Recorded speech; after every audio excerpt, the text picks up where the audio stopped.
Reserve bank of India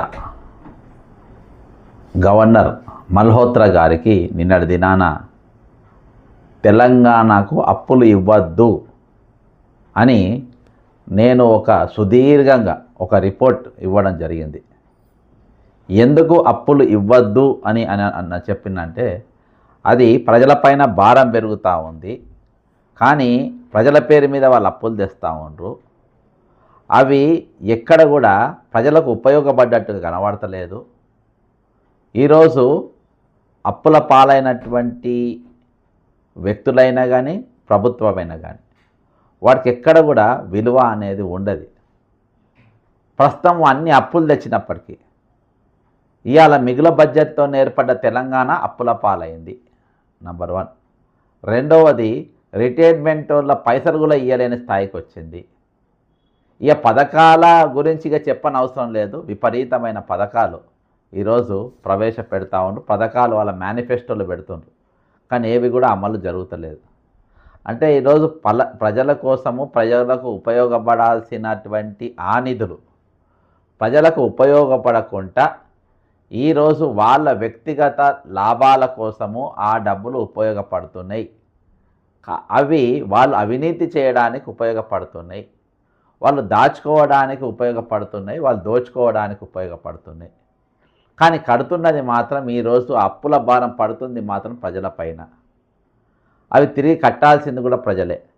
కాబట్టి ఈరోజు అలాంటి అప్పు గవర్నర్ గారు మీరు ఇవ్వద్దు, ఆర్బీఐ గవర్నర్ గారు తెలంగాణకు ఇక అప్పులు ఇవ్వద్దు అని చెప్పేసి నిన్న దినాన నేను ముంబైలో వినతి పత్రం ఇవ్వడం జరిగింది.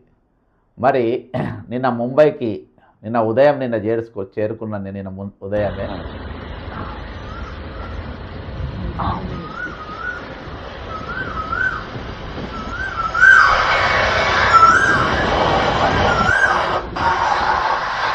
నాకు తెలిసిన అబ్బాయితో అక్కడికి వెళ్ళిన. దాని తర్వాత నేను 2011లో జరిగినటువంటి కాల్పుల ప్రదేశాన్ని సందర్శించిన.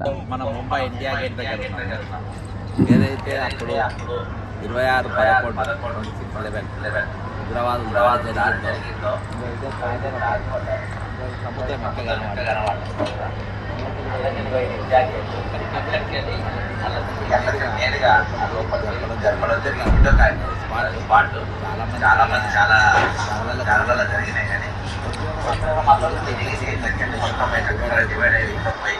ఇక్కడికి వెళ్ళి నేను నేరుగా అక్కడ ఆ రోజు చనిపోయిన వారికి నివాళులు అర్పించి అక్కడికి వెళ్ళి నేరుగా నేను ఆర్బీఐ గవర్నర్ గారి దగ్గరికి వెళ్ళి అక్కడ మన రీప్రజెంటేషన్ ఇవ్వడం జరిగింది.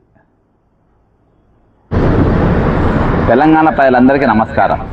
ఈరోజు ముంబైలో రిజర్వ్ బ్యాంక్ ఆఫ్ ఇండియా గారికి రీప్రజెంటేషన్ ఇవ్వడం జరిగింది.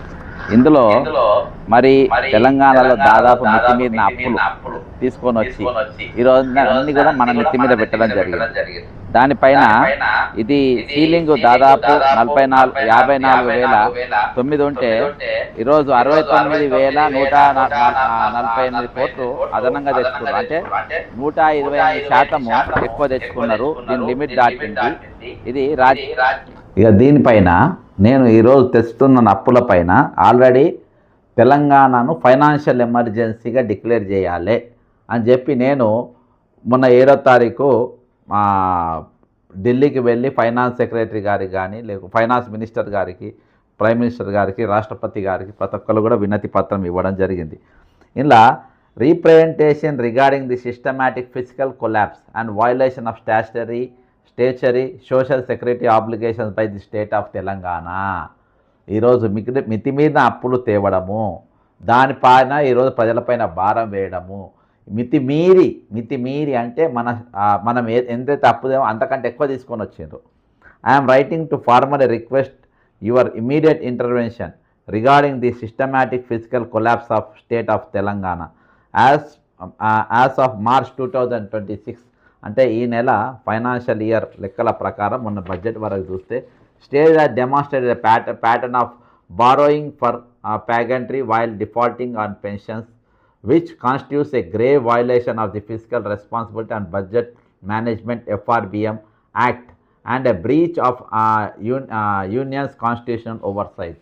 ఈరోజు భారత రాజ్యాంగం ప్రకారము అయితే ఈరోజు అప్పు తేవడం అనేది సరే ఒకటి, కానీ ఈరోజు ఒక పెన్షన్దారులకు వాళ్ళకు రావాల్సిన బకాయిలు ఇవ్వడంలో కూడా ఈరోజు విఫలమైపోయారు.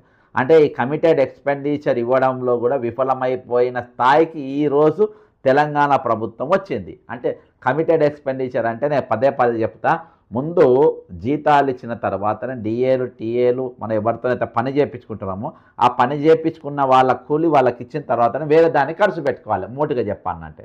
కాబట్టి అవన్నీ ఖర్చు పెట్టకుండా ఈరోజు రాజ్యాంగ విరుద్ధంగా ఈ పైసలను దారి మరలిస్తూ ఉండరు. ఆ దారి మరలించేటోళ్ళకు ఈరోజు అప్పులు ఇవ్వద్దు. ఈ అప్పులతో వీళ్ళు ఏం చేస్తున్నారంటే పెద్ద పెద్ద బిల్డింగ్లు కడతాం, మేము పెద్ద పెద్ద బిల్డింగ్లు కడతాము, మేము 4th సిటీ కడతాము, 5th సిటీ కడతాము. ఎందుకంటే వాళ్ళ కమిషన్లు వస్తాయి దొబ్బేయాలని. ఈరోజు కమిటెడ్ ఎక్స్పెండిచర్ కట్టకుండా అవి కట్టడానికి వీలు లేదు. Constitutional breach of article 293(3). The state has bypass the mandatory physical discipline required under the constitution. ఈరోజు భారత రాజ్యాంగం ప్రకారం ఏదైతే ఆర్థిక పరమైనటువంటి డిసిప్లిన్ ఉండాలనో, క్రమశిక్షణ ఉండాలనో ఆ క్రమశిక్షణను ఈరోజు తెలంగాణ ప్రభుత్వాలు తెలంగాణ ఏర్పడ్డ నాటి నుండి అవి పూర్తిగా ఉల్లంఘించినాయి. ఈరోజు తెలంగాణలో ఫైనాన్షియల్ డిసిప్లిన్ అనేది ఆర్థికపరమైన క్రమశిక్షణ అనేది తెలంగాణలో లేదు. ఈరోజు ఆర్థిక క్రమశిక్షణ లేనప్పుడు గాడి తప్పుతుంది అని గవర్నర్ గారిని. Unauthorized borrowing against a sanction annual net borrowing ceiling. ఈ పైసలు అప్పు తెచ్చే దానిపైన కూడా సీలింగ్ ఉన్నది. అదేంటంటే 54,900 కోట్ల రూపాయలు. 54,900. The state or reached over 69,148 కోట్ల రూపాయలను అది అక్కడికి రీచ్ అయిపోయింది. అంటే 128 అంటే జనవరి 2026 128% బ్రీచ్ ఆఫ్ ది లిమిట్. అంటే 108% దాటిపోయిన అన్నట్టు ఈరోజు. అంటే అప్పు తీసుకునే దానికంటే ఇంకా ఎక్కువ తీసేసుకున్నారు. Lack of consent under article 293. A state cannot raise any loan without the consent of the government of India if there is an outstanding central debate by exceeding the limit of 15,139 crores. అంటే 15,139 కోట్ల రూపాయలు ఒకవేళ అది దాటితే వాళ్ళు ఖచ్చితంగా కేంద్ర ప్రభుత్వంకి వెళ్ళి అనుమతి తీసుకోవాల్సిన పరిస్థితి. Creating a state of physical lawlessness. The humanitarian crisis. 86 మంది ఈరోజు రిటైర్ అయిన ఉద్యోగులు 86 మంది చనిపోయారు. While the state secured unauthorized loans, it has failed to meet its most statutory obligations. ఈరోజు వీళ్ళ డబ్బులు కట్టడంలో ప్రభుత్వం పూర్తిగా విఫలమైపోయింది. Judicial censor on March 23, 2026. The Telangana High Court expressed extreme shock at the state's failure to clear gratuity and PF dues. Okay, the human toll.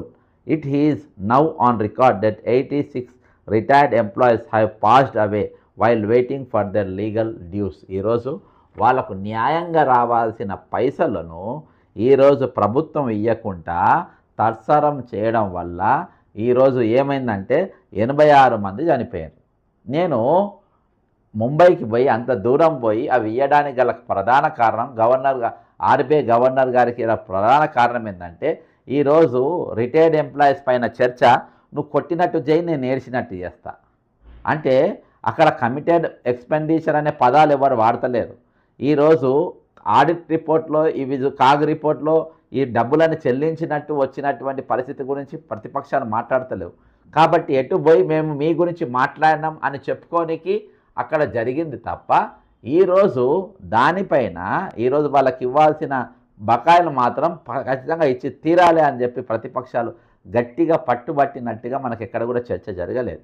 ఇంకోటి బట్టి విక్రమార్క గారి యొక్క జవాబు కూడా అంత బలంగా లేదు, చాలా దరిద్రంగా ఆయన జవాబు ఉన్నది. ఇమిటెంట్ liability with 8,000 more employees retiring in 2026 and 27 fiscal year. 8,000 మంది రిటైర్ కాబోతున్నారు 26-27 సంవత్సరంలో. The state faces an unfunded liability of several thousand crores which it is attempting a fund through high interest commercial debit rather than revenue receipts. ఈరోజు revenue receipts కంటే ఇదొకటి మొన్న హరీష్ రావు గారు మాట్లాడారు, revenue receipts కంటే హై ఇంట్రెస్ట్ కమర్షియల్ డెబిట్ అర్థమైందా, దానికంటే ఎక్కువ ఉన్నది. కాబట్టి ఇంకా వచ్చే సంవత్సరం 8,000 మంది రిటైర్డ్ కాబోతున్నారు. మరి వాళ్ళకి ఎట్లా బకాయిలు ఇస్తారనేది అర్థం కాని పరిస్థితిలో ఉందని చెప్పి నేను చెప్పాను. The macro physical crisis data as on March 2026, the socio economic outlook 2026 and the latest CAG audit reveal a state of effective insolvency. నేను చెప్పిన కదా కాగ్ రిపోర్ట్లో ఉన్నది. ఇది ప్రతిపక్షాలు చేయాల్సిన పని ఈరోజు నేను చేసిన. వీళ్ళంతా ప్రెస్ మీట్లు పెట్టి మాట్లాడడానికి పనికి వస్తే కానీ చాలా పెద్ద డాక్యుమెంటేషన్ నేను ఆర్బీఐ గవర్నర్ గారికి ఇచ్చిన. నేను చాలా శ్రద్ధగా చివరి వరకు దయచేసి వినండి. మీకు ఇది ఏ ఛానల్లో రాదు. అంతా ఈరోజు డ్రామాబాజీ నడుస్తుంది, తెలంగాణలో డ్రామాబాజీ నడుస్తుంది, ప్రెస్ మీట్ల రాజకీయం నడుస్తుంది, పేపర్ పులులు తయారైన తెలంగాణలో. కానీ రాష్ట్రంలో ఉన్న ఆర్థిక పరిస్థితులు కానీ రాష్ట్రంలో ప్రజలు ఎదుర్కొంటున్న సమస్యల గురించి కానీ ఈరోజు ఎవరు ప్రస్తావించరు. దాని మీద డాక్యుమెంటేషన్ వర్క్ అనేది ఈరోజు ప్రతిపక్షాలు చేస్తలేవు, ఉన్న పార్టీలు చేస్తలేవు, రాబోయే పార్టీలు అంట డ్రామాలు, దొంగలు, 420లు బాజాప్తా చెప్తున్నా. Debit explosion, total outstanding debit including guarantees and of budget liability has reached 8,860 crores as of December 2025. మన మొత్తం అప్పులు ఎంత ఉన్నాయి ఇప్పటికీ? 8,805 కోట్ల రూపాయలు డిసెంబర్ 2025 నాటికి ఉన్నటువంటి అప్పు. అంటే ఇక మన దగ్గర ఉన్న 4 కోట్ల మంది పినకొక్కల మీద ఎంత అప్పు వస్తుందో మీరు డివైడ్ చేయండి, తెలిసిపోతుంది. Unauthorised borrowing by January 2026, the states net borrowing reached 69,148 crores which is 128% of the sanction annual limit. అంటే యాన్యువల్ లిమిట్ను ఈరోజు దాటిపోయి 54,009 crores మన యాన్యువల్ లిమిట్ ఉండే, ఇది దాటిపోయిన పరిస్థితి ఈరోజు ఏర్పడ్డది. అంటే మనకు ఆర్థిక ఈ క్రమశిక్షణ అనేది ఎందుకు ఉంటుంది? ఈరోజు దొంగలు పాలిస్తున్నప్పుడు వాళ్ళకి ఆర్థిక క్రమశిక్షణ అనేది ఎందుకు ఉంటుంది? ఈరోజు అవే ఉండేవి. Revenue deficit despite a massive 3.24 lakh crores budget for financial year 2026-27, the state is struggling to meet basic committed expenditure without fresh debit. ఈరోజు కొత్త అప్పులు దేకుంటా ఈరోజు వీళ్ళకి ఇవ్వాల్సిన పైసలు ఏవైతే కమిటెడ్ ఎక్స్పెండిచర్ ఉన్నాయో అవి ఇవ్వడంలో పూర్తిగా విఫలమైపోయింది. Misplaced priority and lavish discretionary spending while the treasury remains closed. ఈరోజు మన దగ్గర డబ్బులు ఉండనే ఉండయి, తెలంగాణలో పైసలు ఉండనే ఉండయి, చెల్లించాల్సిన పైసలు ఇయ్యరు, ఇవ్వాల్సిన పైసలు ఇయ్యరు. ఇటువంటి పరిస్థితులలో ఏం చేస్తారు వీళ్ళు? మిస్ వరల్డ్కు allocation 27 crore for a beauty program, ఏది మిస్ వరల్డ్ దానికి. గద్దర్ ఫిలిం అవార్డ్స్ 10 కోట్ల రూపాయలు. గ్లోబల్ ప్రమోషనల్ పోయిన సంవత్సరం అయితే 25 కోట్లైనాయి. Global promotion tours continued expenditure on global summit and future city branding while the state's primary health and education sectors face a liquidity crunch. ఈరోజు విద్యాపరంగా కానీ లేకుంటే ఆరోగ్యపరంగా కానీ ఈరోజు ఎన్నో సమస్యలు ఈరోజు ఉంటే ఇక్కడ గ్లోబల్ సమిట్స్ అని ఫ్యూచర్ సిటీలని రియల్ ఎస్టేట్ చేయాల్సిన దందాలు ఈరోజు తెలంగాణ ప్రభుత్వం చేస్తూ ఉంది. ఖర్చు వీళ్ళు తెస్తున్న రాబడి ఎక్కడ కూడా లేదు. ఇక నేను పోబడి ఏ విధంగా ఉండదో నేను చెప్తాది. మళ్ళా దీనికి అంత హై రిస్క్ ప్రోగ్రామ్స్ పెట్టుకుంటే ఈరోజు మన ఆర్థిక పరిస్థితి ఏమో అష్ట దరిద్రంగా తయారైంది. ఇక వీళ్ళు కమిషన్ల దుకాణం. The state is actively pursuing vanity projects through expensive external loans. దేనికోసము? Musi river front ADB loan అంటే Asian development bank seeking and in principle 4,100 crore అంటే $500 million, okay, loan for a project that lacks a revenue generating model despite the failure of the previous 307 crore JICA loan for the Hussain Sagar. Already Hussain Sagar ప్రక్షణ కోసం అని చెప్పి జీకా loan అని చెప్పి 370 కోట్లు తీసుకున్నాము, అది ఆల్రెడీ అప్పడం అయిపోయింది. ఇక వరంగల్ సెంట్రల్ జైలు కుదబెట్టి అక్కడ దవాఖాన కడుతుంది. ది ప్రాజెక్ట్ సర్జ్డ్ ఫర్ ఇది ప్రీవియస్ అంటే కేసీఆర్ గారి నాయకత్వంలో జరిగిన period. The project cost surged from 1,100 crore to 1,726 crores, ఏకంగా 626 కోట్ల రూపాయలకు పైకి పెరిగిపోయినాయి. మరి ఈసారి వచ్చినాక ఎంత పెంచిండో చూడాలి. అంటే తెలంగాణ సొమ్మును అప్పలంగా ఎట్లా దోచుకో తింటున్నారు అనేది నేను ఆర్బీఐ గవర్నర్ గారికి మొత్తము డాక్యుమెంటేషన్ సహా ఇవ్వడం జరిగింది. ఇది నేను చేయాల్సిన పని కాదు. ఇది బీఆర్ఎస్, బీజేపీ, ఇంకా కొత్తగా పార్టీ పెట్టేటోళ్ళు, ఆల్రెడీ ఉన్నోళ్ళు, వాళ్ళు ఇవ్వాల్సిన కంప్లైంట్ ఈరోజు నేను ఇచ్చిన. Constitution over reach and violation of article 293. The current borrowing of the Telangana state represents A direct challenge to the federal fiscal framework of India. Constitutional mandate under Article 293, a state may not raise any loan without the consent of the government of India if there is still outstanding, okay, the loan under the state by the government of India. ఇవేవి కూడా ఇయ్యనికి లేదు. Bypassing oversight నేను చెప్పినా కదా, ఇప్పుడు దాదాపు 108%, 128% ఎక్కువ లోను, అంటే ఎక్కువ అప్పులు ఆల్రెడీ వీళ్ళు తీసుకొని వచ్చిండ్రు. ఇక కేరళ ప్రెసిడెంట్ ఏమంటుందంటే, as seen in recent supreme court deliberations, State of Kerala versus Union of India, the Union has the absolute right and duty to regulate the net borrowing ceiling to prevent macroeconomic instability. Telangana's 28% excess borrowing is tolerable exercise of power that undermines the Union's authority to maintain the nation's credit rating. ఈరోజు దాన్ని ఎక్కడ కూడా రాష్ట్రంకు సంబంధించింది ఏడ కూడా వాళ్ళ ఏది మన అప్పులు తెచ్చే విజయంలో ఒక సీలింగ్ విధానం అనేది ఉండాలి. సరే, అది కేరళ మీద పెడుతున్నారు, ఎందుకంటే అక్కడ కమ్యూనిస్టులు ఉన్నారు, ఇక్కడ రేవంత్ రెడ్డి వాళ్ళ దోస్తు కాబట్టి ఇక ఇష్టం వచ్చిన తినమని చెప్పేసి వాళ్ళు ఇచ్చేసారు. గతంలో ఉన్న మెయింటైన్ చేశారు. In the above status circum I request the addressed about to individually and collective ensure the following to the పిఎంఓకి రాసిన to the prime minister of India and finance ministry impose a hard cap and ad hoc borrowing and refuse any extension of net borrowing ceiling financial year 2026. ఇక వీళ్లకు ఎక్కువ తక్కువ అప్పులు ఇవ్వకుండా మొత్తం ceiling పెట్టాలనేది నేను విజ్ఞప్తి చేసిన. అంతేకాకుండా ఆర్బీఐ గారికి నేను ఏమడుతున్నా అంటే, direct that all fresh market borrowings be escrowed specially for the settlement of pending retired dues as a first charge on the treasury. ఈరోజు రిటైర్మెంట్ అయిన వాళ్ళ పెండింగ్ బిల్స్ ఏకకాలంలో వాళ్ళ డబ్బులు వాళ్ళకి ఇచ్చేంత వరకు వీళ్ళకి ఎటువంటి అప్పులు ఇవ్వద్దు. ఈరోజు వీళ్ళు తెచ్చే ప్రతి అప్పు తెలంగాణ ప్రజలు కట్టాలి. ఈరోజు మేము కట్టాలి, మనం కట్టాలి, మన వచ్చే తరం కూడా కట్టాలి. వీళ్ళు ఈరోజు నేను వాస్తవం సత్యంగా చెప్తున్నా, ఈరోజు వీళ్లకు మూసి కట్టాలనే చిత్తశుద్ధి లేదు, ఈ రాష్ట్రాన్ని నిర్మించాలనే చిత్తశుద్ధి లేదు. ఈ పెద్ద పెద్ద ప్రాజెక్టు కట్టేది దోచుకోవడానికి, దొంగతనం చేయడానికి కడుతున్నటువంటి ప్రాజెక్టులు ఈ దొంగలు, అంతకు మించి ఏమి లేదు. వీళ్ళు అర్థమైందా?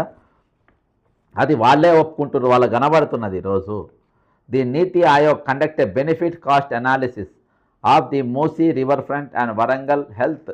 నేను ఎందుకంటే ఇద్దరిని చెప్తున్నా. ఇప్పుడు ఈయన ఏమంటారంటే, ఈయన కేసీఆర్ చెప్తే జడ్సన్ చేస్తున్నాను. నేను ఇద్దరు బుద్ధిమంతుల గురించి చెప్తున్నా, అర్థమైందా? అందుకనే ఇద్దరికి conduct a benefit, NITI Aayog planning commission అడుగుతున్నా, conduct a benefit cost analysis of the Musi river front and Warangal health city projects to evaluate their debit servicing sustainability. To NITI Aayog conduct a forensic audit. కంప్లీట్గా ఈరోజు పూర్తి ఫారెన్సిక్ అని అంటే ఒక పోస్ట్ మార్టం కంప్లీట్గా. The 16th finance commission and NITI Aayog should mandate a performance audit of the Warangal hospital cost escalation and the Hussain Sagar Jika loan before permitting fresh external liabilities.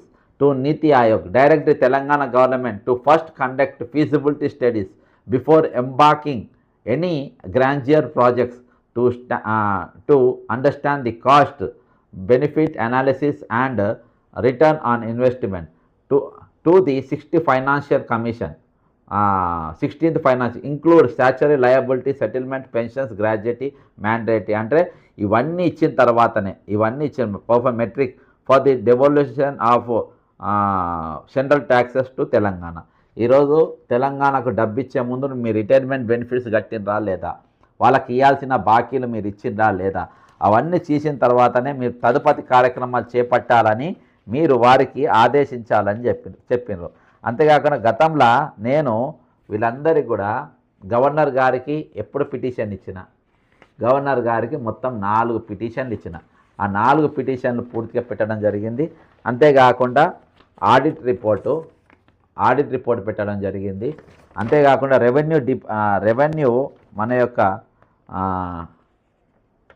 ఇది revenue receipts పెట్టడం జరిగింది. మన రాబడి అంతా పోబడి అంతా ఈరోజు ఇవన్నీ కూడా కంప్లీట్గా డాక్యుమెంటేషన్ అంతా A to Z డాక్యుమెంటేషన్ అంతా పెట్టి ఈరోజు ఇవ్వడం జరిగింది. అంతేకాకుండా ఈరోజు వాళ్ళకి ఇవ్వాల్సిన పైసలు ఎట్లా ఏ విధంగా దాడి మళ్లించారు, ఏ విధంగా ఇష్టానుసారంగా వీళ్ళు ఖర్చు పెట్టినరు అనేది పూర్తి వివరాలతో నేను ఇచ్చిన దానిపైన వాళ్ళు ఏం చర్యలు తీసుకుంటున్నారు, నేను ఇచ్చిన యొక్క కంప్లైంట్ తీసుకుంటారా రిజెక్ట్ చేస్తారా అనేది వారం రోజులలో నాకు తెలుపుతామని చెప్పి వాళ్ళు తెలియజేయడం జరిగింది. ఈ రాష్ట్ర పౌరునిగా, ఒక బాధ్యత గల పౌరునిగా నేను ఈరోజు తెలంగాణ సమాజం ఎదుర్కొంటున్న సమస్యలపైన ఈరోజు బాధ్యతాయుతంగా వ్యవహరించకుండా ఈరోజు ఇవి మేము దోచుకోవడానికి మాకు ఇచ్చిన ఒక హక్కు లెక్క ఈరోజు ఈ ప్రభుత్వ నాయకులు, ఏ ప్రభుత్వం ఉంటే ఆ ప్రభుత్వ నాయకులు వాళ్ళు భావించి వీలైనంత మటుకు వీళ్ళను కాంట్రాక్టుల లెవెల్లో పైసలు ఎట్లా వస్తే ఆ విధంగా వాళ్ళు బిల్లులకు చెల్లించినట్టుగా వాళ్ళు చెల్లించినట్టు చేసి అక్కడికి వెళ్ళి దోచుకునే ప్రయత్నం వాళ్ళు చేస్తూ ఉండరు. కానీ ఈరోజు రాష్ట్రం ఎటుపోయినా పర్వాలేదు, రాష్ట్ర భవిష్యత్తు ఎటుపోయినా పర్వాలేదు, రాష్ట్ర ప్రజలు ఏమైపోయినా పర్వాలేదు అనే చందంగా ఈరోజు వ్యవహరిస్తాను. ఈసారి ఇంకొకటి, నేను ముంబైకి బయలుదేరుతూ ఉంటే నా ఫోన్ ట్యాపింగ్ చేసిండ్రో ఏందో నాకు తెలియదు. మొన్న దినాన నేను ఆల్రెడీ ప్రయాణంలో ఉన్న పొద్దుగాల 4 గంటలకు పోలీసులు మా ఇంటికి చేరుకున్నారు. అర్థమైందా? ఎందుకంటే ముంబై పోతున్నా అని నాది ఏ ప్రోగ్రాం లేకుండా నా ధర్నాలు లేవు, ఏం లేవు. నిన్న పొద్దుగాల నేను RBI గవర్నర్ కలవడానికి వెళ్తున్నా. మొన్న దినాన పోలీస్ ఆఫీసర్ నాకు ఫోన్ చేసిండ్రు, ఎక్కడున్నావని చెప్పిండ్రు, ముంబైకి పోతున్నా అని చెప్పిన. అయినా కానీ వాళ్ళు పొద్దున పోతుందేమో అనుకొని నన్ను ఇక్కడనే ఆపనికి ఇంటికి పోలీసులు పొద్దున్నే వచ్చి మా ఇంటిని పొద్దుగా 4 గంటలకు బెల్లు కొట్టడం జరిగింది. అప్పటికే వాళ్ళు మా ఇంటి ఆయన వెళ్ళిపోయిందని చెప్పేసి మా ఇంట్లో చెప్పడం జరిగింది. ఇంత ప్రభుత్వం ఎందుకు భయపడుతుంది? మీరు నిజంగా నిజాయితీతో పనిచేసినప్పుడు మీరు గవర్నర్ ఆర్బీఐ గవర్నర్ గారి దగ్గర, ఇక్కడ కాదు కదా, RBI గవర్నర్ గారి దగ్గర నేను చెప్పుకుంటా. మీరెందుకు ఈరోజు దొంగల లెక్క వ్యవహరిస్తా? మీరెందుకు అంత భయపడుతుండ్రు? ప్రతిదానికి మీరెందుకు పోలీసులను పంపుతుండ్రు? అర్థం? ప్రతిదానికి ఎందుకు పోలీసులు? ఇవన్నీ నేను చెప్పినా ఏమైనా తప్ప? ఇంట్లో వాస్తవాలు లేవా? ఇలా ఏం సాధించారు మీరు ఇప్పటిదాకా చేసి? దాదాపు 86 మందికి మరణాలకు దగ్గరికి దాటుతున్నాయి. ఈరోజు సంచరికి దగ్గరికి వస్తూ ఉన్నాయి. ఈరోజు ఇంత బాధ్యత లేకుండా మీరు అసెంబ్లీలో ఏ విధంగా వ్యవహరించి, నాకు అసెంబ్లీ రావాలన్నా కానీ అక్కడ ఏదైనా కార్యక్రమం చేయాలన్నా కానీ నాకే సిగ్గైంది మిమ్మల్ని చూసి, మీ చర్చ చూసి, ఆర్థిక మంత్రి యొక్క జవాబు చూసి, ఈరోజు ముఖ్యమంత్రి యొక్క విడ్డూరాలు ఎగతాళితనం చూసి నాకు బాధ అనిపించింది. ఆర్థిక శాఖ కార్యదర్శి కోర్టుకి ఇచ్చిన జవాబు ఏందండి? ఈరోజు మీ అందరికీ చెల్లిస్తామని చెప్పాలి. మెహర్బానీ చేస్తున్నారా ఈ గాడిదలు మెహర్బానీ చేస్తున్నారా? వాళ్ళ సొమ్ము తీసుకుంటారు, దోచుకుంటారు, ఖర్చు పెట్టుకుంటారు ఇష్టానుసారంగా. ఈరోజు వాళ్ళ బకాయిలు వాళ్ళకి ఏమంటే మీరు డ్రామాలు చేస్తారా? మీరు ఇంత పాపం పుణ్యం అనేది ఏమైనా ఉండాలన్నా వద్దా మీకు? కాబట్టి దీనిపైన ఈరోజు ఇక ప్రతిపక్షాల మీద కూడా మనకు నమ్మకం లేదు, విశ్వాసం లేదు. ఈరోజు మొత్తం దొంగలంతా ఈరోజు మోపోయినరు. దొంగలంతా ఏకతాటి మీదకి వచ్చి మాకు రావాల్సిన కమిషన్ ఎట్లా ఇస్తారో మాకు ఇవ్వాలి అని చెప్పేసి వాళ్ళు కమిషన్లపైనే వాళ్ళు చూసుకునే పరిస్థితి కానీ ఈరోజు ఏది లేదు. ఈరోజు చచ్చిపోయిన వాళ్ళు ఎంతమంది చనిపోయిన వాళ్ళందరి ఫోటోలు పెట్టి ఇలా అక్కడ కూడా నేను వీడియోలో చూపించిన. ఇంకొకటి ఏంటంటే ఈరోజు తెలంగాణ పోలీసులు నన్ను అరెస్ట్ చేయడానికి వస్తారు. ఈరోజు RBI ముందు ప్రెస్ మీట్ పెట్టడానికి కానీ వీడియోలు చేయడానికి లేదు. ఈరోజు మా దగ్గర ఎంతమంది చనిపోయినారు, ఎంత ఇబ్బంది పాలవుతున్నారు అని చెప్పి చూపించిన తర్వాత వాళ్ళు నాకు అక్కడ వీడియో చేసుకొని కానీ అవకాశం ఇచ్చారు. నేను రాజ్యాంగాన్ని విరుద్ధం అని చెప్పి ఈరోజు అసలు కుంగిపోయిన పరిస్థితి. కాబట్టి ఈరోజు ప్రత్యేకంగా ముంబైకి వచ్చి మరి వాళ్ళకి వినతి పత్రం మొత్తం చనిపోయిన వాళ్ళ ఫోటో, సూర్యనారాయణ గారు, వీళ్ళందరూ రిటైర్డ్ ఎస్ఐలు, వీళ్ళు రిటైర్డ్ కానిస్టేబుల్, వాళ్ళందరూ కాళ్ళు పోగొట్టుకుని ఈరోజు వాళ్ళకి కావాల్సిన బెనిఫిట్స్ వాళ్ళకి ఇవ్వలేదు. అంతేకాకుండా ఈరోజు వీళ్ళందరూ కూడా ఈరోజు వీళ్ళందరూ కూడా నష్టపోయినటువంటి పరిస్థితి. వీళ్ళంతా ఇంతమంది ఉద్యోగులు వాళ్ళు ప్రాణాలు ఇచ్చారు, అయినా కానీ దేని కూడా ఈరోజు ప్రభుత్వం ఉంటుంది. మనం చూసినాం అసెంబ్లీ, అందుకని అసెంబ్లీ సమావేశం నడుస్తూనే వస్తున్నాం. అసెంబ్లీ సమావేశాలలో చూసినాం. ఈరోజు హరీష్ రావు గారు అడుగుతారు, ఎప్పుడు ఇస్తారు, ఎంతమంది రిటైర్ ఇస్తారు, ఇంకెంతమంది కావాలి అని చెప్పి అడుగుతారు. అసలు ఏం మాట్లాడక నెలకు 700 కోట్లు ఇస్తున్నామైనా బిచ్చం ఇస్తుందా మీరు? దేనికోసం ఇస్తారు? ఈరోజు వాళ్ళకి ఇవ్వాల్సిన పైసలు ఇవ్వకుండా. కాబట్టి ఈరోజు బట్టి గారి మాట ఇవన్నీ చూస్తే అసలు ఎగ్గొట్టాలనే ఆలోచన ఉన్నట్టే కనబడుతుంది. ఈరోజు వాళ్ళ బడ్జెట్ కూడా ఈరోజు సిమెంట్ లేని గోడ లెక్క ఉన్నది బడ్జెట్. అంటే పైసలేమో లేనే లేవు, కానీ అంకెలు మాత్రం పెద్ద పెద్ద. ఇది అక్కడ అన్నీ కూడా చూపించినప్పుడు అక్కడ ఉన్న సెంట్రల్ పోలీస్ ఫోర్సు, మీరు ఇక్కడ కూర్చొని చేసుకోండి సార్, మీ సబ్జెక్ట్ జెన్యూన్ అంటే, తెలంగాణ పోలీసులేమో నన్ను ఇంటికి వచ్చి అరెస్ట్ చేయించే ప్రయత్నం చేస్తారు.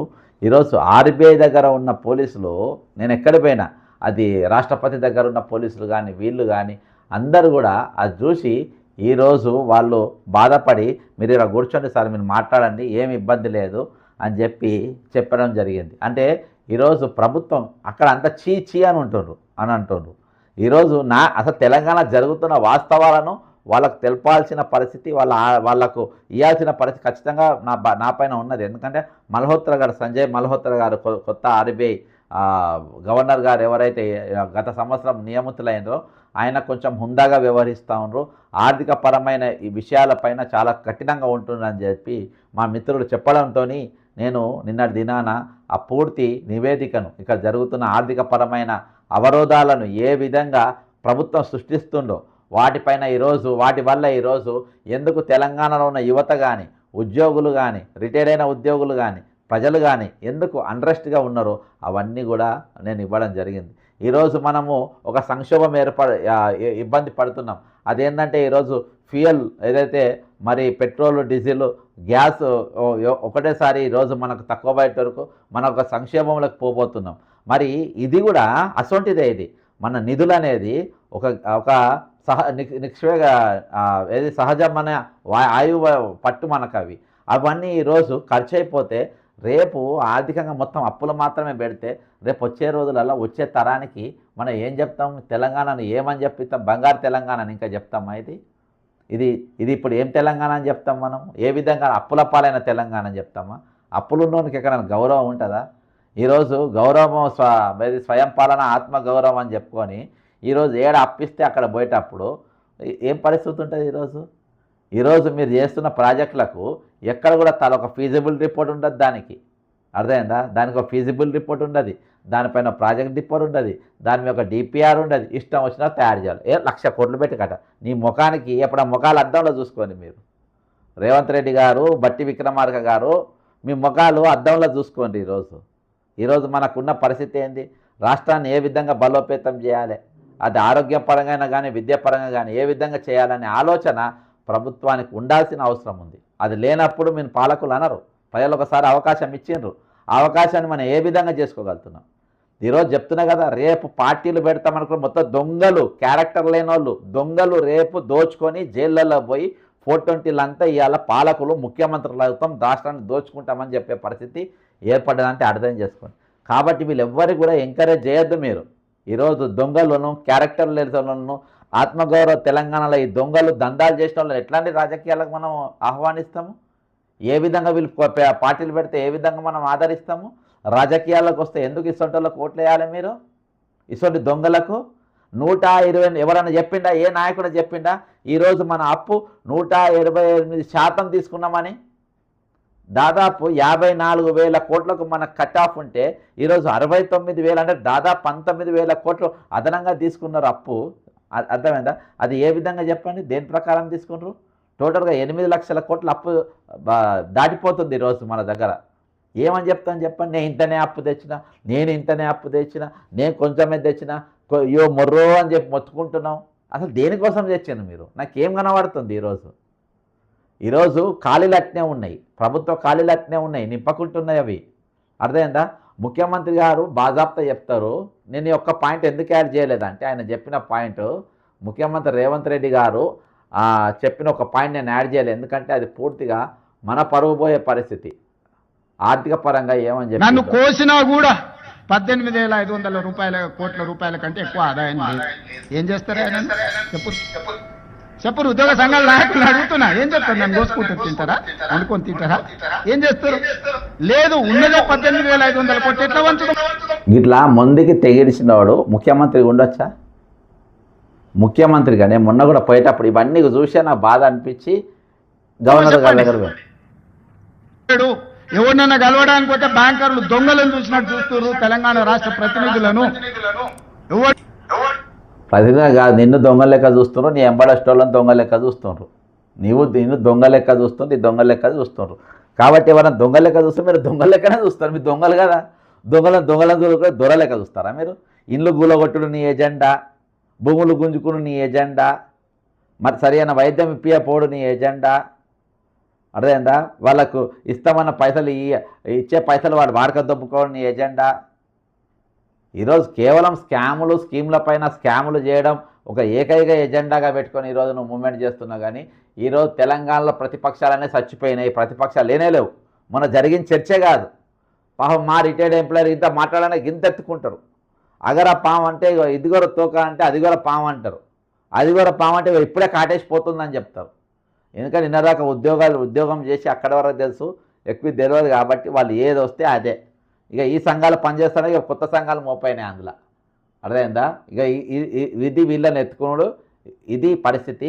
ఖచ్చితంగా తెలంగాణ ప్రజలందరూ అప్రమత్తంగా ఉండాలి. ఈ అప్పులపైన వీళ్ళ గురించి మనం జాగ్రత్తగా ఉండకుంటే మొత్తం సర్వనాశనం చేస్తారు. కాబట్టి ఎవరిని ఎత్తుకోవాలి, ఎవరిని ఎక్కడ పెట్టాలి, వచ్చే రోజులలో మన రాజకీయాలు ఏ విధంగా ఉండాలి అనేది ఆలోచించాలన్న బాధ్యత ఈరోజు తెలంగాణ ప్రజానీకం పైన ఉన్నది. నేను చాలా కష్టపడి, అర్థమైందా, ముంబై దాకా పోవడం అంటే మామూలు విషయం కాదు. చాలా కష్టపడి అక్కడ దాకా పోయి మన దగ్గర ఈరోజు నిజంగా మీరు ప్రజలు ఎదుర్కొంటున్న సమస్యలపైన మాకున్న చిత్తశుద్ధిని కాబట్టి ఆ చిత్తశుద్ధితోని ఈరోజు తెలంగాణ ఆల్రెడీ మోసపోయింది, ఆగమైంది, ఇంకా ఆగం కావద్దు, దీన్ని ఆదుకోవాలి. దీన్ని ఎట్లయినా కానీ దోపిడీ దారుల చేతిలో నుండి కాపాడుకోవాల్సిన బాధ్యత మన పైన ఉన్నదని చెప్పి చేసిన. అంతేకాకుండా మొన్న దినాన నేను ఒకటి వీడియో చేసిన, అక్కడ ఏది ఉప్పల్ బ్రిడ్జ్ ఇవాళ మీరు అప్పులు తెచ్చింది కానీ మీరు ఏం కంప్లీట్ చేసింది చెప్పండి. మీరు ఏం కంప్లీట్ చేసిండ్రు, ఏం కట్టిండ్రు? ఇగో ఉప్పల్ బ్రిడ్జ్ వేసిన మధ్యలో ఇవాళకి బ్రిడ్జ్ బరాబర్ లేదు. మీరు పైసలు తెచ్చిండ్రు, పెండింగ్ బ్రిడ్జ్లు ఎన్ని ఉన్నాయి? అంబర్పేట్కి వెళ్ళి దిల్సుఖ్ నగర్ పోయే బ్రిడ్జు అది 200 మీటర్లు ఉంటుంది, అది ఇప్పటిదాకా కంప్లీట్ చేయలే. మొన్న ఆయన మల్లారెడ్డి చెప్తాడు, ఆయన దగ్గర కూడా కంప్లీట్ కాలేదంట. ఈ విధంగా చిన్న అసలు పెండింగ్లో ఉన్నాయి, మీరు కంప్లీట్ చేయండి. గతంలో మీరు కాళేశ్వరం కూడా ప్రాణహిత చేవేళ్ళ పైన ఒక స్టడీ చేసి దాన్ని తక్కువ ఖర్చుతో ఎట్లా కంప్లీట్ చేస్తాను అని అంటే కంప్లీట్ అయ్యే అవకాశాలు ఉండే. కానీ కేసీఆర్ గారికి చాలా పెద్ద నిర్మాణం కావాలి. పెద్ద నిర్మాణం అయితే పెద్ద పైసలు వస్తాయి. కాబట్టి ఎవరు సొద్దపూస కాదు. రేపు ఇవాళ ఉన్నోళ్ళు దొంగలే, రేపు రాబోయేటోళ్ళు కూడా ఆ దుకాణం మీదనే చేసుకుంటూ ఆ చరిత్ర గల్లోళ్ళు వీళ్ళంతా దొంగల చరిత్ర గల్లోళ్ళు ఈరోజు పాలకులుగా వస్తున్నారు, పార్టీలు పెడుతున్నారు. కాబట్టి మనం అప్రమత్తంగా ఉండాలని చెప్పేసి నేను విజ్ఞప్తి చేస్తున్నా. ఈరోజు అప్పులు తెచ్చి ఈరోజు ఏవో నిర్మాణాలు, మనకు ఉపయోగపడే నిర్మాణాలు ఏం జరుగుతలేవు ఇక్కడ. ఈరోజు జరుగుతుందంతా ఏంటంటే ఈరోజు విధ్వంసం, దోపిడీ, దగ. ఏం చేస్తే వాళ్ళకి పైసలు వస్తాయో ఆ దుకాణాలు నడుస్తుంది. కానీ వేరే దుకాణాల ముచ్చట లేదు ఇక్కడ, వేరే దుకాణాలు లేవు. అర్థమైందా? కాబట్టి తెలంగాణ ప్రజలు అర్థం చేసుకోవాలా, అవసరం ఉన్నది. ఇక దానికంటే ముందు నేను ఇంకొక అంశము, దాదాపు ఒక 4-5 రోజుల క్రింద మా హైడ్రా కమిషనర్ రంగనాథ్ గారు మరొకసారి నా పేరు తీసి మాట్లాడిండు. అంటే నా పేరు తీయలేదు, TV9 ఇంటర్వ్యూలో. ఇంకో వినిపిస్తా చూడండి ఒకసారి. దానికి సెట్ బ్యాక్ ఉంటుంది, దానికి ప్రాపర్ పర్మిషన్స్ ఉంటాయి. ఆయనకు మాత్రం రూల్స్ వర్తించవా, ఓన్లీ మిగతా వాళ్ళందరికీ రూల్స్ వర్తిస్తాయా అని అంటూ ఈ ఫోటో మాకు ఎవరో పంపించారు. ఇది సింపుల్, మీకు చెప్తాను. మా ఇల్లు కట్టి 50 ఏళ్ళ క్రితం. ఏదైనా రూల్ ఫాలో రూల్స్ కాదు. మా నాన్నగారు కూడా రిటైర్డ్ అయ్యేసి రూల్స్ అంటే మా నాన్నగారు రూల్స్ తర్వాత ఏదైనా ఉంటుంది. సెట్ బ్యాక్ ఉందా, మీ ప్రాపర్ సెట్ బ్యాక్ వచ్చి కొలతలు వేసుకోవచ్చు అండి. మీరు టేప్ తీసుకుని ఇప్పుడు అన్ని కరెక్షన్ ఇప్పుడేం కరెక్షన్ కాదు. మీరు ఇంతకుముందు ఇల్లు మీరు ఒకవేళ ఉంటే కానీ గూగుల్లో మీరు కొలతలు వేసుకోవచ్చు. ప్రాపర్ సెట్ బ్యాక్ ఉంది. సెట్ బ్యాక్ కాదు, మీరు కట్టిన జిహెచ్ఎంసీ అనుమతులు ఉన్నాయి. అంగుళం కూడా అన్నిటికీ అనుమతులు ఉంటాయి మా దగ్గర. ఇది ఇప్పుడు కట్టింది 50 ఏళ్ల క్రితం అండి. ఇప్పుడు ఎవడో చెప్పాడు బఫర్లో ఉందని అంటాడు. ఆ చెరువు ఏమో ఎక్కడో ఉంటుంది. కృష్ణకాంత్ పార్క్ ఇప్పుడు ఎవడో బఫర్లో ఉందంట కృష్ణ. గతంలో మీరు చూడండి, నా పేరు చెప్తాడు. ఆ కంప్లైంట్ ఆయన ఇల్లు మధురా నగర్లో, ఆ ఇల్లు ఉన్నది యూసుఫ్ కూడా పెద్ద చెరువులో ఉందని నేనే కంప్లైంట్ ఇచ్చిన. అదంతా చెరువే, అదంతా చెరువే, బావి కిందికి వస్తుంది. వీళ్ళ ఇంటి పక్కన పెద్ద నాలా ఉంటుంది. నేను మ్యాప్తో సహా చూపించిన. 50 ఏళ్ళ కిందనే వీళ్ళు ఆయన పర్మిషన్ తీసుకొని కట్టిందంట. ఇప్పుడు నువ్వు 50 ఏళ్ళ కింద జిహెచ్ఎంసీలో పర్మిషన్లు తీసుకొని రూల్ ప్రకారం మీ ఫాదర్ కట్టిండు. చూపి పేపర్లో, ఛానల్లో చూపి, ఆ రోజు డేట్లతో ఉన్న పర్మిషన్లు చూపియండి. మీరు రిజిస్ట్రేషన్ డాక్యుమెంట్లు చూపియండి ఎట్టకెళ్ళి వచ్చినాయో. రంగనాథ్ గారు వాడెవడో అంట, వాడెవడో కాదు బక్క జెడ్సన్, వాడెవడో ఏంది? నువ్వు కరెక్ట్ ఉన్నప్పుడు కరెక్ట్ చూపి. అక్కడ వాస్తవం ఒప్పుకునే ధైర్యం లేదు నీకు. ఎక్కడి పోయినా నాకు సంబంధం లేదు. ఇంతకుముందు ఐ డ్రీమ్స్లో కూడా ఆయన ఎవరో జెడ్సన్ అని ఒకడు ఉన్నాడు, ఇట్లా ఇచ్చిండు అని. ఈయన ఆయన ఇంకో పలికి మన యాంకర్ వాడు ఉంటాడు. అందులో ఈ పోలీసులను వాళ్ళని చేసుకుంటూ తిరుగుతూ అంటాడు. పోలీసులను చేస్తే నక్సలైలను చేసుకుంటూ తిరుగుతాడు వాడు, పనికి మనడు, ఇంటర్వ్యూలు చేసుకొని బతికేటాడు. అర్థమైందా? వాళ్ళు అనుకుంటే ఈయన చెప్తా ఉంటారు, ఏది బక్క జెడ్సన్ అట్లా చేసింది. నేను పూర్తిగా కేటగారికల్గా నేను మొత్తం స్టడీ చేసి వాళ్ళ ఇంటికాడికి పోయి నేను ఫీల్డ్ చూసి, నాలా చూసి, చెరువు చూసి, అసలు కృష్ణకాంత్ పార్క్ అనే పేరు ఎందుకు పుట్టింది అనేది ఒక ఎంక్వైరీ చేసి, దాని తర్వాతనే నేను అది వాళ్ళ ఇంటికాడే చేసిన. నేను వీడియో అక్కడిక్కడ చేయలే, నేను బాజాబ్తా వాళ్ళ ఇంటికాడే చేసిన. కొంచెం ఫర్లాంగ్ దూరంలో చేసిన, ఎందుకంటే నేను టార్గెట్లో ఉన్నాడు. ఆ ఇల్లు లొకేషన్ అనేది వాళ్ళ దొరకద్దని. ఒక పెద్ద కృష్ణకాంత్ పార్క్ అనేది అది ఆ చెరువు ఎక్కడనో చెరువు ఉందంట. ఆ చెరువు పేరు యూసుఫ్ కూడా పెద్ద చెరువు, దాని పేరు. ఆ యూసుఫ్ కూడా పెద్ద చెరువులా చాలామంది అక్కడ బర్లగాచేది వీళ్ళంతా ఉండేది. వీళ్ళకున్న ప్లాట్ ఎవరిదంటే ఆ పోచయ్య అనే కానికెళ్ళి వచ్చింది. అది ఆయనకెళ్ళి ఇంకొకళ్ళు అమ్మారు. ఒక 2 పార్టీలు, వీళ్ళు 3వ పార్టీ వీళ్ళ ఫాదరు. నేను అన్ని పేర్లు ఎక్కడెక్కడ ఏం జరిగిందో అన్నీ కూడా నా దగ్గర మొత్తం డేటా కలెక్ట్ చేసుకొని పెట్టుకున్నా. అది ఏ విధంగా వచ్చింది ఏందని ఆ లింక్ డాక్యుమెంట్ చూపించమనండి. 60s 70s ఎవరి ఉంటాయి కదా డాక్యుమెంట్, అవన్నీ చూపించమనండి ఎట్లా వచ్చింది అది. నేను నీట్గా అదంతా చెరువు ఉన్నట్టుగా ఎట్లయితే చెరువు ఉందో ఆ మ్యాప్ మొత్తం నేను రికార్డ్తో సహా, ఇప్పటి కాదు 100 సంవత్సరాల క్రితం అదంతా చెరువు ఏ విధంగా ఉంది అనేది తీసుకొని వచ్చింది. నేను అక్కడ పోయి స్టడీ చేసి అలా బర్లగాస్టోళ్ళతో మాట్లాడినా, ఆడ ప్లాట్లు చేసుకొని అమ్ముకున్న వాళ్ళతో మాట్లాడినా. ఆ బాయి మట్టి కొంచెం కొంచెం పోసి పోచయ్య అన్నట్టే, నల్ల పోచయ్య అనే పేరు తెలుసా రంగనాథ్ గారు? నల్ల పోచయ్య గారి జాగా. వాళ్ళు మట్టి నింపుకుంటా వాళ్ళు అమ్ముకున్నటువంటి పరిస్థితి. ఈరోజు నేమేం నీ ఇల్లు చెరువులో ఉంది కూలగొట్టి మేము అంటలేము, నీ ఇల్లు చెరువులు ఉంది అని చెప్పిన. అంత కసితో ఎందుకు ఎగురుడు? అరే అది అబద్ధం అయితే కేసు పెట్టిన జైల్లో పెట్టు. ఇదో వాడెవడో వాడు వీడు ఇదేనా నీది? నీకు నువ్వు నేర్చుకున్న చదువు, నీ ఐపీఎస్ చదువు ఇదేనా? నువ్వు ఏం డ్యూటీ చేస్తున్నావు, నువ్వు ఎటువంటి పనులు చేస్తున్నావు, నువ్వు చేస్తున్న పనుల వల్ల ఎవరికి లాభం అవుతుంది అనేది నీ అంతరాత్మకు తెలుసు. ఈరోజు అందరం 4 రోజులు ఇక్కడ ఉండి వందల ఏళ్ళు బతికి పోయేటోళ్ళు లేరు.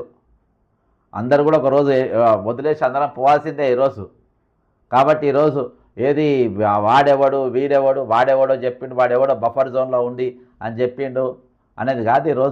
ఈరోజు ఏ మీడియా ఛానల్ కూడా దమ్ము ధైర్యం లేదు అక్కడ పోయి చూపించానికి. అర్థమైందా? ఎవరు కూడా ఈరోజు నా తీర్మానం మళ్ళీ చూపలేదు, మళ్ళీ ఎవరు కూడా చూపించలేదు. ఈరోజు బాజాప్తా ఆయన ఇల్లు అక్కడ లేదని చెప్పి మీరు చూపించండి, నరుకు పోయి చూపించండి. కానీ అది కాకుండా ఈరోజు వాడెవడో చూపించిండు, వాడెవడో బఫర్ జోన్లో ఉందని చెప్పిండు అని చెప్పి ఆ విధంగా మాట్లాడడం సరైన పద్ధతి కాదు. మీరు ఒక ఐపీఎస్, మీ నాయన ఐఏఎస్ అని నువ్వే చెప్తున్నావు, నువ్వు ఐపీఎస్ అని కనబడుతుంది. మరి నీ భాష ఏం భాష? ఈరోజు మేమన్నా క్రిమినల్స్ దొంగలం కాదు కదా, మేము సోషల్ యాక్టివిటీస్లం. ఈరోజు నువ్వు బతుకులు గులగొడతా అంటే వాళ్ళు తిడుతున్నారా? సో వాళ్ళు చూస్తున్నాగా వాళ్ళు ఇల్లు గులగొడుతున్నారు. వాళ్ళందరూ 50 ఏళ్ళ కింద ఇల్లు కట్టుకున్న వాళ్ళు, వాళ్ళేమో ఇల్లు కాదు నీవే ఇల్లు అని. ఈరోజు ఆ పెయిన్ ఎట్లుంటుందో నీకు జీవితకాలం శిక్ష. రంగనాథ్ గారు గుర్తుపెట్టుకోండి. ఇట్లనే యాంకర్లు అంతా అడుగుతూ ఉంటావు, నువ్వు చెప్పుకుంటూ ఉంటావు లైఫ్ అంతా. నీ పనిష్మెంట్ ఏంటంటే నా ఇల్లు బఫర్ జోన్లో లేదు, నా ఇల్లు బఫర్ జోన్లో లేదు అని చెప్పుకుంటూ తిరగాలి. వాళ్ళు అడుగుతూ ఉంటారు, నీకు చెప్పుకుంటా. ఇంతకు మించిన పనిష్మెంట్ ఇక నీకు ఏం లేదు. నేను అప్పుడే చెప్పిన నా టార్గెట్ ఏంటంటే నువ్వు చెప్పుకుంటూ తిరగాలని. కాబట్టి ఈరోజు నేను దాదాపు 2 సంవత్సరాలు అయింది నీ ఇల్లు బఫర్ జోన్లో ఉందని. ఇవాళకి రజనీకాంత్ గారు కూడా అడిగినారు. అంటే ఇప్పటికీ ఆ చర్చ జరుగుతూ ఉందంటే నీకు ఇంతకు మించిన పనిష్మెంట్ ఏం లేదు. నీకు ఏమన్నా డాక్యుమెంట్లు ఉంటే నీకు ఎక్కడెక్కడ డాక్యుమెంట్లు ఉన్నాయి, నీకు ఈ జాకెట్లకి వెళ్ళి వచ్చింది, లింక్ ఎవరెవరు అమ్మిండ్రు, ఎక్కడెక్కడ పర్మిషన్ తీసుకున్నావు, ఫస్ట్ పర్మిషన్లు ఎప్పుడు తీసుకున్నావు, అవన్నీ కూడా తీసుకొచ్చి పెట్టు. నేను ఆ చెరువు మ్యాప్ కూడా తీసుకొచ్చి పెట్టినా కదా. నేను లోకల్స్ను అందరిని అడిగినాకనే కరెక్ట్గా తెలుసుకున్నా. అంత విషయం తెలుసుకున్నాకనే దాన్ని ఎక్స్పోజ్ చేసిన. ఎందుకంటే నేను పెట్టుకుంటున్నది ఒక ఐపీఎస్ ఆఫీసరు. ఈరోజు కొన్ని వందల మంది వేల మంది ఇండ్లు గూలగొట్టి వాళ్ళని రోడ్ల పాలు చేసినటువంటి వ్యక్తితో పెట్టుకుంటున్నా. కాబట్టి నేను అన్నీ కూడా చూసి పగడ్బందీగా చూసి నేను పిక్చర్లకు వచ్చిన. ఆషామాషిగా నేను రాలేదు. ఈరోజు రేవంత్ రెడ్డి అనేటోడు మన సీఎం కాగానే ఈరోజు రవిగుప్తా గారిని డీజీపీ చేస్తాడు, 3-4 నెలల్లోనే తీసేస్తాడు. కొత్తగూడ శ్రీనివాసరెడ్డి గారిని సిటీ సిపిగా చేస్తాడు, 3-4 నెలలు 5-6 నెలల్లోనే ఆయనని తీసేస్తాడు. ఈరోజు శివధర్ రెడ్డి గారిని డీజీపీగా చేస్తాడు. వెనకకెళ్ళి కుట్ర చేసి ముందే తీపిస్తట్టుగా ప్రయత్నం చేస్తాడు. మరి నిన్ను మాత్రం అక్కడనే ఉంచి లేవకుంటే ఎందుకు కూర్చోబెట్టి నడుపుతున్నా అంటే వీళ్ళందరికంటే సమర్థవంతమైన ఆఫీసర్ నువ్వు. వాళ్ళతో అడ్జస్ట్ అయినావు కాబట్టి నువ్వు ఉంటున్నావు. నువ్వు వాళ్ళతో అడ్జస్ట్ అవుతున్నావు అంటే రేవంత్ రెడ్డి నా మంచి పనులు చేస్తున్నా. రేవంత్ రెడ్డి చేసే అన్ని దొంగ పనులే. దొంగ పనులు పోట్లాంటి పనులు చేస్తాడు రేవంత్ రెడ్డి అంటాడు. నేను ఒకటి అడుగుతా, మొత్తం ఇవాళ రేపు ఒక వైట్ పేపర్ రిలీజ్ చేయండి. నేను ఒకటే ఒక క్వశ్చన్, ఇవాటి వరకు ఎన్ని చెరువులు గూలగొట్టిండ్రు, ఎన్ని ఇండ్లు గూలగొట్టిండ్రు ఫిగర్ తెలపండి. ఎన్ని చెరువులు క్లియర్ చేసిండ్రు, ఆ చెరువులకు మీరు సరిహద్దులు కట్టిండ్రా లేదా చెప్పండి. వాటన్నిటికీ మీరు ఫెన్సింగ్ వేసిండ్రా లేదా, వాటికి ఇప్పటిదాకా బఫర్ జోన్ మీరు ఎక్కడ దాకా దాన్ని ఎఫ్టీఎల్ వస్తుందో దాన్ని నిర్ణయించిండ్రా లేదా. నిర్ణయించారు, మీరు ఎందుకు నిర్ణయించలే చెప్పండి ఇవన్నీ. కాబట్టి ఈరోజు గేట్లు వేసి మూసి 2 గేట్లు ఎత్తే పోయే నీళ్ళు కావాలని 16 గేట్లు 24 గేట్లు ఎత్తిండు రేవంత్ రెడ్డి మొన్న. ఎందుకంటే చాలా పెద్ద విధ్వంసం. మన ప్రెజెంటేషన్ దొంగలండి, దొంగలు వీళ్ళు. వాళ్ళందరి ఇళ్ళని కొట్టుకపోయి మొత్తం ఆగం అయిపోయి హైదరాబాద్ అతకలా తుకలం అవుతుందని చెప్పి భయభ్రాంతులకు గురి చేసి అది కడదామని చెప్పి అది లేపిండు. దాన్ని నేను మొత్తం స్కామ్ అంతా బయట ఏ మీడియా చూపించాలి, నా ఛానల్లో మొత్తం కంప్లీట్గా బయట పెట్టినది. ఏ మీడియా చూపించాలి, 24 గేట్లు ఎందుకు ఎత్తిండ్రని చెప్పి నేను ఇరిగేషన్ ఆఫీస్ ముందు పోయి లొల్లి పెట్టా. నేను జలసౌద కాడ ఎందుకు ఎత్తిండ్రు. కాబట్టి ఈరోజు నీవు పెద్ద ఆఫీసరు, మంచి ఆఫీసరు, పునీతునివి అని చెప్పకండి. నీవేందో ఎవరు చెప్పే అవసరం లేదు, నీకు తెలియాలి. నీ అంతరాత్మకు రేవంత్ రెడ్డి అంతరాత్మకు తెలుసు నేను దొంగనని. రేవంత్ రెడ్డి అనేటోడు రేవంత్ అనేటోనికి ఆయన దొంగని ఆయన అంతరాత్మకు తెలుసు. అట్లా మీరేందో మీకు కూడా తెలుసు, ఎవరేందో ఎవరికి వాళ్ళకి తెలుసు. అందరికెళ్ళి తప్పించుకొని అందరిని మోసం చేస్తారు. అందరికంటే ముందు నిన్ను నువ్వు మోసం చేసుకుంటారు. అది గుర్తుపెట్టుకోండి. మీరు అంతా నికాస్గా అయితే జర్నలిస్టులు ఈసారి మీరు అడిగినప్పుడు మీరు మొత్తం డాక్యుమెంటేషన్తో రమ్మని చెప్పండి మీ స్టూడియోకు. అది ఎక్కడ కొన్నారు ప్లాటు, ఆయన ఇల్లు ఎక్కడ కొన్నారు, లింక్ ఎక్కడ కొన్నారు. అది ఈరోజు హైకోర్టులు ఇలా ఇల్లు గులగొట్టొద్దన్నా కానీ శనివారం ఆదివారం చూసుకొని గులగొడుతూనే ఉన్నారు. అది గొప్ప పని అనుకుంటున్నావా? రంగనాథ్ గారు ఒకటి గుర్తుపెట్టుకోండి, రేవంత్ రెడ్డి కంటే సిగ్గుశరం లేదు కానీ వేస్ట్ ఫెలో. ఈరోజు ఒక్కటి మాత్రం గుర్తుపెట్టుకోండి, పేదోళ్ళ ఇల్లు కట్టి చూడు పెళ్లి చేసి చూడు అని ఒక సామెత ఉన్నది. వేరే సామెతలు లేవు. ఇల్లు కట్టి చూడు పెళ్లి చేసి చూడు, ఈ 2 సామెతలు ఉంటాయి. జీవితకాలం పాటు రూపాయి దాచిపెట్టుకునేది కట్టుకునేది ఇల్లు. రూపాయి దాచిపెట్టి పిల్లల పెళ్లిళ్ళు చేస్తారు. ఇవి వాళ్ళ జీవితంలో వాళ్ళు పెట్టుకున్న గోల్స్, ఇంతకు మించిన గోల్ ఉండదు. నేను సచ్చేలోపు ఇల్లు కట్టుకోవాలి, సచ్చేలోపు నా పిల్లల సెటిల్ చేసి వాళ్ళ పెళ్ళిళ్ళు చేయాలి. ఈ 2 ప్రధానమంటారు. ఇలా చూస్తున్నాక ఒక కన్ను నీ ఏళ్ళతో పసక్కన పొడి చేసినావు కదా, వాళ్ళు చూస్తున్నాగానే వాళ్ళ ఇల్లు గులగొట్టినావు కదా. ఈరోజు ఆ ఉసురు మనకు పిల్లలకు దాకకుండా చూసుకోండి. నేను చెప్తున్నా, ఆ ఉసురు ఇవాళ చాలామంది చచ్చిపోతాం. చాలామంది ఒక ఊపిన వాళ్ళు పెద్ద పోలీస్ ఆఫీసర్లు ఈరోజు మౌనంగా సమాధులలో కళ్ళు మూసుకొని పండుకున్నారు. మౌనంగా ఒక ఊపిన వాళ్ళు ఎంబడి వచ్చేది మంచి చెడు అంతే. చెడ్డోడైనా కానీ చచ్చిపోయినప్పుడు అంత మంచోడే అంటాం, కానీ ఒరిజినల్గా లోపల తెలిసి ఉంటుంది ఎవరేందనేది. ఎంతెంతమంది చచ్చిపోయారు, ఎంత విర్రవీగిన వాళ్ళు చచ్చిపోయారు. పట్టకపోయినా ఎవడనేమన్నా అందరం ఈ పదాలు వాడతాం, కానీ అవి చాలా సీరియస్. అవి ఈరోజు మేము కరప్షన్ పాలిటిక్స్, తెగించి పాలిటిక్స్ ఇవన్నిటికి ఎందుకు చేయమంటే రేపటి దినాల మన గురించి మనం ఏం మిగిల్చిపోతున్నాం అనేది ఇంపార్టెంట్. కాబట్టి మీరు ఈరోజు వాళ్ళ ఉసురు పోసుకుంటారు. రేవంత్ రెడ్డి గారికి పూర్తి స్థాయిలో తాకుతుంది. మీరు రాసుకోండి. ఈరోజు పేద ఇండ్లు కూలగొట్టుడు, మీరు ఒకటి కూలగొట్టుడు వరకు ఉన్నది, ఆయనది మాత్రం ఫుల్ ఫ్లెడ్జ్గా ఉన్నది. ఫుల్ ఫ్లెడ్జ్గా నేచర్ జడ్జిమెంట్ ఒకటి ఉంటుంది. నేచర్ జడ్జిమెంట్ పక్కా తీసుకుంటుంది. అందులో నిండు వృద్ధాప్యంలో రిటైర్డ్ అయిన ఉద్యోగుల యొక్క పైసలు గుంజుకొని బాజాప్తా వాడుకొని ఈయనతోని ఈరోజు బట్టి విక్రమార్క, చీఫ్ సెక్రటరీ రామకృష్ణారావు అనేటోడు దొరికిపోయిన ఆయన ఇల్లు దొరికిన విల్లా నంబర్ 42 లెక్క చెప్పాలి. ఏ రోజైనా నేను జైలుకు పంపుతా ఆయనను. అర్థమైందా? ఆయన అర్థమైందా? ఇంకో దిక్కు ఫైనాన్స్ సెక్రటరీ సందీప్ కుమార్ సుల్తానియా. వీళ్లకు పూర్తి స్థాయిలో ఈ రిటైర్డ్ అయిన ఉద్యోగుల ఒక ఉసురు 25,000 మంది ఉసురు పక్కాగా తాకుతుంది. రాసుకోండి మీరు. పక్కాగా వాళ్ళు అనుభవించి తీరుతారు. ఈరోజు చాలామంది బతుకులు ఆగం చేసినారు, వాళ్ళ అన్నీ దాక్కుతాయి. ఏ తప్పించుకోరు. మీరు చూడండి ఎట్లా ఏ విధంగా ఇక్కడికి వెళ్ళి వచ్చి వాళ్ళని అవి పట్టుకుంటే తెలియదు. ఈరోజు 86 మంది రిటైర్డ్ ఉద్యోగులు మరణించారు. వాళ్ళ ఆత్మలు వాళ్ళని పట్టుకుంటాయి. అర్థమైందా? వాళ్ళ ఆత్మలు వాళ్ళని పట్టుకుంటాయి. వాళ్ళ కుటుంబాల ఘోష వాళ్ళకి దాక్కుతుంది, వాళ్ళ ఏడుపు వాళ్ళకి దాక్కుతుంది, వాళ్ళ దుఃఖం వాళ్ళకి దాక్కుతుంది.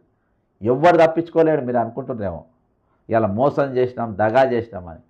ఈరోజు ఈ రాష్ట్ర పౌరునిగా, బాధ్యత గల రాష్ట్ర పౌరునిగా, బాధ్యత గల దేశ పౌరునిగా నా యొక్క పనిని నేను నిస్వార్థంగా నిర్వహిస్తున్నా. ఒక యాక్టివిటిస్ట్గా నా పనికి జీతం ఉండదు, నా పనికి రివార్డులు ఉండయి, నా పనికి గుర్తింపు ఉండదు. కానీ ఈ పౌరునిగా నా పని నేను చేస్తున్నా. మరి ఈరోజు మీరు జీతాలు తీసుకుంటా, అన్నీ అనుభవించుకుంటా, అన్ని వసతులు తీసుకుంటా, మళ్ళీ మీకు ఏది ముందు వెనుక గన్మెన్లు, ఫాలోవర్సు ఇవన్నీ తీసుకుంటా కూడా ఇంకా మీరు రిటైర్డ్ అయిన వాళ్ళ పైసలు, వాళ్ళ వృద్ధాప్యంలో వేసే పైసలు మీరు ఆశించి తీసుకొని తింటున్నారంటే మిమ్మల్ని ఏమనాలి? కాబట్టి రంగనాథ్ గారు ఇసొంటోలో సోప చేయకుండా మీకు 101% మంచి పేరు ఉండే. హైడ్రా కమిషన్ కానంత వరకు మంచి పేరు ఉండే. మీరు మంచి పనులు చేసిండ్రు. నేను 101% నేను మిమ్మల్ని టార్గెట్ చేస్తాను. గుర్తుపెట్టుకో. నాకు మీకు వ్యక్తిగతంగా ఏం లేదు. నాకు నర్సంపేటలో 2 చిన్న అమ్మాయిలై వాళ్ళ జాగలు అక్కడ వాళ్ళు కొంత సర్పంచ్ ఏదో మండలంలో నేనే పంపిన ఒక జర్నలిస్ట్తోని. వాళ్ళకి న్యాయం చేసిండ్రు, వాళ్ళ జాగలు వాళ్ళకి ఇప్పించిండ్రు. నేను ఎందులో కూడా నేను అందుకనే పూర్వ ఏవి కూడా నేను మీ మాట్లాడలే. హైడ్రా కమిషనర్ వచ్చిన తర్వాతనే నేను మాట్లాడుతున్నా. ఈ దొంగతోని మీ చేతులు కలిపినాకనే నేను మాట్లాడుతున్నా. దొంగ మీతోని ఎందుకు అటువంటి పనులు చేపిస్తున్నాను తర్వాత మాట్లాడుతున్నా. అదివరకు మీ గత చరిత్ర గతమేంది అని చెప్పి నేను ఎక్కడ మాట్లాడతలేను. కూలిపోయిన ఇండ్ల గురించి, నీ ఇల్లు ఎందుకు నేను స్టడీ చేసిన అంటే నాకు పక్కా ఇన్ఫర్మేషను అక్కడికి వెళ్ళి వచ్చింది కాబట్టి నేను కరెక్ట్గా ఇది చేసిన. కూలిపోయిన పెయిన్ ఎట్టుంటుందో దేవుడు మీరు చూడండి. దేవుడు చూడండి, మిమ్మల్ని ఎవరికో కల్వకుంట్ల కవితకో లేకుంటే ఎవరికో వాళ్ళకు వీళ్ళకి ఇవ్వలే. చక్కగా తీసుకొచ్చి ఆ వ్యక్తి ఈయనైతేనే కరెక్ట్ ఎగ్జిక్యూట్ చేస్తాడు, కాంప్రమైజ్ గారు అని చెప్పి కరెక్ట్ నాకే వచ్చి ఆ డాక్యుమెంటేషన్ అది మొత్తం నీ ఇల్లు గిల్లు అంతా చూపించింది వాళ్ళే ఎవరో కాదు, మళ్ళా మీ డిపార్ట్మెంట్ వాళ్ళే. అర్థమైందా? అంటే ఈరోజు వాళ్ళందరూ కూడా ఇంతమంది ఇండ్లు కూలుతూ ఉంటే నీ కొలిక్స్ మీతో పనిచేసేటోళ్ళు ఎవరు కూడా ఓర్వలేకపోయినారు. ఈరోజు డిపార్ట్మెంట్ వాళ్ళు కూడా ఓర్వలేకపోయినారు. కాబట్టి పాపం అనేది ఉత్తగా పోదు. ఇది మనని వెంటాడుతుంది. ఈరోజు నేను అనుకుంటున్నాను రిటైర్డ్ అయిన ఉద్యోగులు కూడా కొంతమంది చాలా కష్టాలు పడుతున్నారు. ఈ నేచర్ అనేది ఎప్పుడైనా దాని జడ్జిమెంట్ అనేది ఉంటుంది, నేచర్ జడ్జిమెంట్. ఆ నేచర్ జడ్జిమెంట్లకు మీరు రావద్దు అని నేను కోరుకుంటున్నా. నేను ఎందుకు మీకు పదే చెప్తున్నానంటే, సరే మీరు ఏమన్నా పర్వాలే కానీ మీకు గతం అంతా మంచి పేరు ఉంది. హైడ్రా కమిషనర్ హైడ్రాల దీన్ని అడ్డం పెట్టుకొని దీన్ని కాదు, కొంతమంది పోయి బ్లాక్మెయిలర్స్ కూడా ఉన్నది. మీ దగ్గర ఉంది స్టోరీ, నా దగ్గర ఉంది. బ్లాక్మెయిల్ చేస్తున్న బిల్డర్స్ ఎంతమంది బ్లాక్మెయిల్ చేస్తుందో కూడా తెలుసు. మీ దగ్గర అన్నీ ఉన్నాయి ఆధారాలు. ఎందుకు చర్యలు తీసుకొని తెలియదు, మాకు కూడా తెలుసు ఎవడెవడు ఏమేమి పనులు చేస్తున్నారు. కానీ ఏదైనా బట్టికి మనము జాగ్రత్తగా ఉండాలి. మనం ప్రజలను ఇబ్బంది పడద్దు, ప్రజల యొక్క ఏడుపు బాధలు మనం పడద్దు. మనం డిఫెండ్ చేసుకునే పొజిషన్ మనం ఉండద్దు. మన ఇష్యూను పబ్లిక్ డిఫెండ్ చేయాలి. మన ఇష్యూ మనం డిఫెండ్ చేసుకునే పరిస్థితి మనకెందుకు, అవసరం లేదు. మన ఇష్యూ మన తరపున ప్రజలు కొట్టాడాలి. ఈరోజు కొత్తగూడ శ్రీనివాసరెడ్డి గారు ఉన్నారు. నేను ఆయన డిఫెండ్ చేస్తాను. ఎప్పుడు ఏమున్నా నేను డిఫెండ్ ఖచ్చితంగా చేస్తాను. Because is a sincere and honest officer. పక్కా 101% గోల్డ్ పక్కా డిఫెండ్ చేస్తా అంటున్నాను. అట్లా డిఫెండ్ చేసేటట్టుగా మనం ఉండాలి. కాబట్టి మనము ఎప్పుడైనా మీకు ఏమైనా డౌట్ ఉంటే నాకు ఎక్కడికి వెళ్ళి వచ్చింది నేను ఎప్పటికైనా నేను చర్చకు రెడీ. ఏ స్టూడియోలో పెడతారో పెట్టండి, నేను అన్ని డాక్యుమెంటేషన్ వస్తా. ఇల్లు కూలగొట్టడం అనేది మీరు చేసిన అతిపెద్ద తప్పు. ఇలాంటి డ్యూటీని ఒప్పుకోవడం ఇంకా పెద్ద తప్పు. కాబట్టి ఇది రంగనాథ్ గారు నన్ను గెలికిండ్రు కాబట్టి నేను కొన్ని విషయాలు చెప్పిన. నాకు మరీ చెప్పాల్సిన అవసరం కూడా నాకు లేదు. వాడు వీడు అంటే కొంచెం బాధ అనిపిస్తుంది. కాబట్టి ఈరోజు ఒక దొంగ చేతులల్లో ఈయన కీలుబొమ్మగా మారి ఆయన ఏ విధంగా ఈయనను వాడుతుండో మనకు కనబడుతూనే ఉన్నది. జై తెలంగాణ, అమరవీరులకు జోహార్లు. దయచేసి ఇంతవరకు సబ్స్క్రైబ్ కావాలి, సబ్స్క్రైబ్ చేయండి, షేర్ చేయండి, కామెంట్ చేయండి. Thank you.